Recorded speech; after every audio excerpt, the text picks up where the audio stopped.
सान्द्रानन्दावबोधात्मकमनुपमितं कालदेशावधिभ्या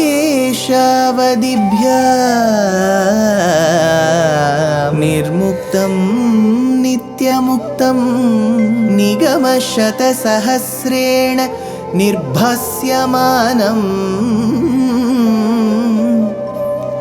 अस्पष्टं दृष्टमात्रे पुनः उरुपुरुषार्थात्मकं ब्रह्मतत्त्वं तत्तावत् भाति साक्षात् गुरुपवनपुरे हन्त भाग्यं जनानाम्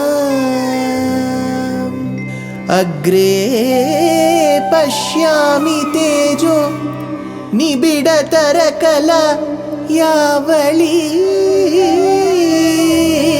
लोभनीयं पीयूषाप्लावितोऽहं तदुतरे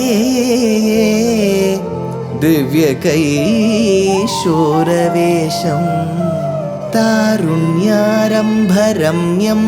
परमसुखरसास्वाद रोमाञ्चिताङ्गैः आवीतं नारदाद्यैः विलसदुपनिषत् सुन्दरी मण्डलैश्च.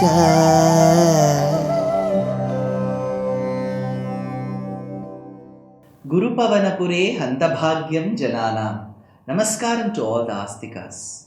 We have been seeing how Bhagavan took the avatara of Varaha. When different parts, many parts of Mother Earth, Bhuma Devi, were submerged in the unnatural floods coaxed and caused by the very tyrant brother of Hiranyakashipu, the son of Diti and Kashyapa, called as Hiranyaksha. Swayambhuva Manu went in the presence of Brahma Swayambhu and complained. Brahma, who thought of the lotus feet of the Lord, was equally in trouble and distressed. From his nasaputam, from his nostril, emerged as a Shishu Kolarupi, as an infant wild boar. Then that wild boar took the size of a kumbhi, of an elephant. Then Shailamatraha, that is to the size of a mountain. He tore open the clouds with his tail standing upwards, with the hair, dark red hair all over his body in a horripilated state, with a ghora, ghur sound. He was being praised by the rishis for his presence.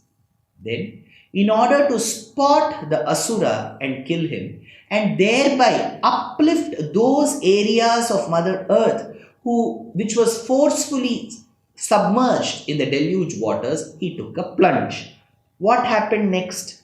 Antarjalam tadanu sankula nakra chakram bhramyatti mingirakulam kalushormimalam avishya bhishana ravena rasatalastham akampayan vasumatim agaveshyayastvam tadanu avishya antarjalam, thereby entering the waters, these waters of deluge, Kalusha Urmi Malam, that had so many waves. It looked as if there was a chain of waves. We know waves never end. As we see one wave touching our feet, the next wave will come. So it looked like a chain of waves. Kalusha Urmi Malam, a chain of waves. Sankula Nakra Chakram, as he took a plunge, he saw alligators. So he says Sankula Nakra Chakram Bhramyat Timingila Kulam.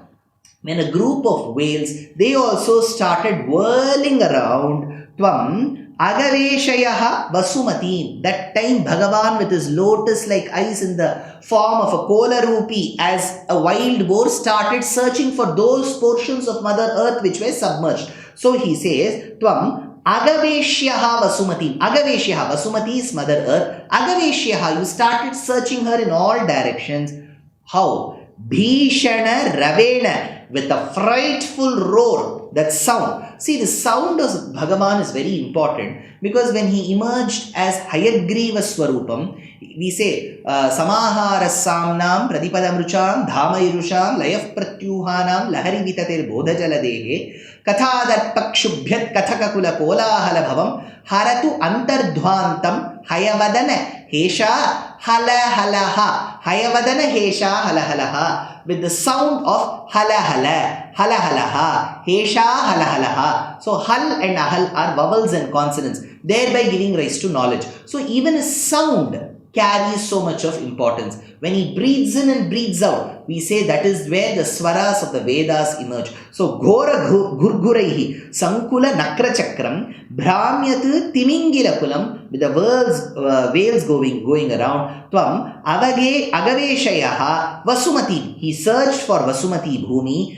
Bhishana Ravena, with a frightful roar. Akampayan Rasatalasthan. Even those creatures or beings which were living even below that, Rasatalasthan, they got frightened. They have never heard of such a sound at high decibel. So they were all threatened. Then what happened? Drishtvath Daitya Hatakena Rasatalante Samveshitam Jhatiti Kuta Kitir Vibhotvam Apatukan Aviganaya Surari Khetan Damshtrankurena Vasudam Adadha Salilam Atha Drishtva Vasudham Samveshitam. He called Bhumi Devi by various names. When you read Narayaniyam, you will get to know the dictionary as well. Vasudha, Vasumati, Mahi, Kshma, Kshiti. These are the words that he keeps using for Bhumi Devi. Here he says, Atha Drishtva, having seen, Vasudham, Samveshitam, after having seen Vasudham, that particular wealth-giving Vasudha, Mother Earth,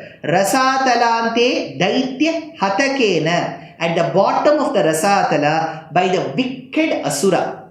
So there was a wicked Asura who was found in that particular place. He Vibho Tvam Kutakitihi. So in that particular place of Rasatala, he spotted parts of earth which were submerged by that Asura. So Bhagavan was able to spot it. He Vibho Tvam Kuta Kitihi. You took that form of a wild boar. Small one he came, now he became huge. Aviganaya Surari Khetan. Ignoring those asuras who would cause havoc. You were born as that Varaha. Apatukan Jhatiti Adadhaha. So you, looking at you, uplifting those regions of earth which were submerged. Udhrutasi Varahena Krishnena Shatabahuna, looking at this, Apatukan Jhatiti Adadhaha. Now, looking at that, other rishis were startled. They said, what is happening? We are seeing a wonder here because it's one of the earliest avatarams. That time Bhagavan, Jhatiti Adadhaha, Damshtrankurena Salilam, Damshtra Ankurena. So it is believed that these wild boars have some extensions like damshtra. They look like tusks of an elephant. They say that this is like the teeth. So these damshtras, he says, damshtrankurena salilam. He lifted Mother Earth. So this lifting of Mother Earth happened. Damshtrankurena salilam apatukan jhatiti adadhaha. So he quickly lifted. Now what happened after that? Next comes the 10th shloka, the last shloka of this dashakam. Abhyudharan atadharam dashanagra lagna mustankurankita ivadhika pivaratma uddhuta ghora salila jaladherudanchan Kridavaraha Vapurishwara Pahirogat.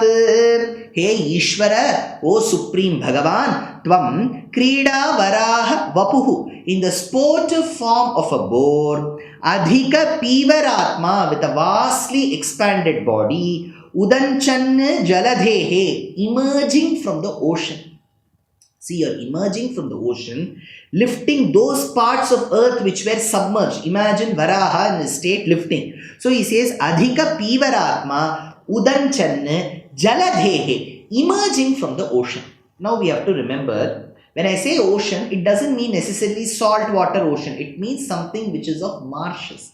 It looks vast. So Bhagavan emerged.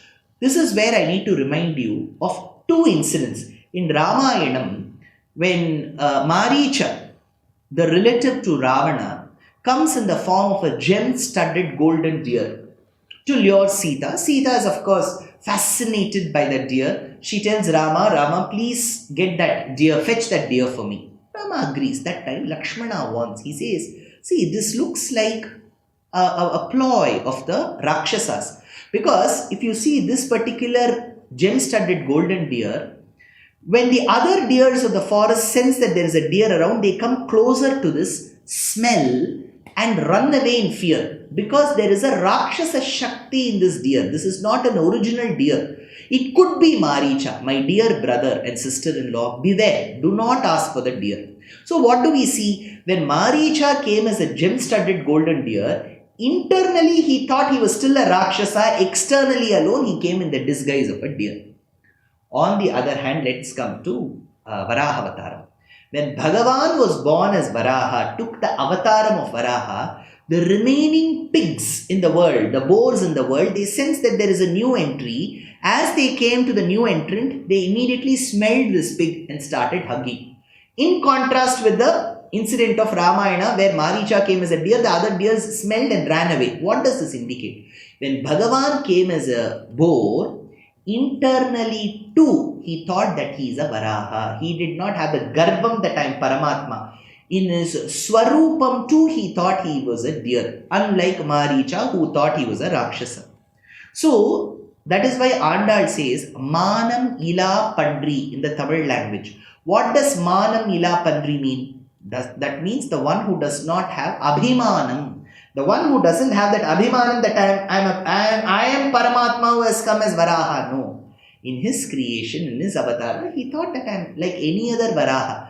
This simplicity, accessibility is what makes Bhagavan truly a Bhagavan. So here it is said, Uddhuda Ghora Salila, when he emerged with those parts of Mother Earth that were already submerged, there Atha Abhyudharan Dharam, lifting up the earth. Abhyudaya. So he lifted up that particular part of earth which was already submerged, which was caused damage by Hiranyaksha. Dashanagra Lagna Musta Ankura Ankitaha Iva. Like how a certain blade of mushta grass is lifted through the tusks of Varaha. See, the point is, Bhattatri says this was not a Herculean task for Bhagavan to lift those parts of earth which were submerged. He took it as a child's play. That is why one of the poets says, like how to a tuber, two crescent moons were attached. Look, Bhagavan's face it seems. And when he lifted earth, it was just like a child's play, like how a child would lift a toy. Bhagavan lifted parts of Mother Earth that were submerged. Dashanagra lagna musta ankura ankitaha iva. Pahimam Rogat. Hey Bhagavan, Pahimam Rogat. Won't you remove the diseases that have been tormenting me? Now that you have lifted parts of Mother Earth, which is a Herculean task, like a child's play, for you to remove my ailment, for you to cure me. Will that be such an arduous task, Bhagavan? So he keeps pleading to Krishna Vasudeva, like Varaha, who protected earth, please protect me as well.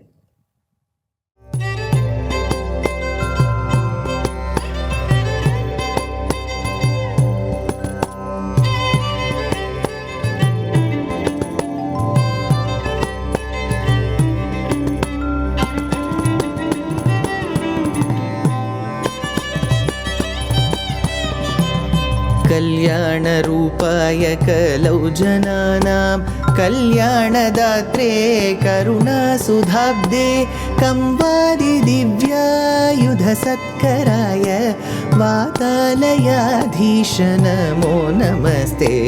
Narayan Narayan Narayan Narayan Narayan Narayan Narayan Narayan Narayan Narayan Narayan Narayan Narayan Narayan Narayan Narayan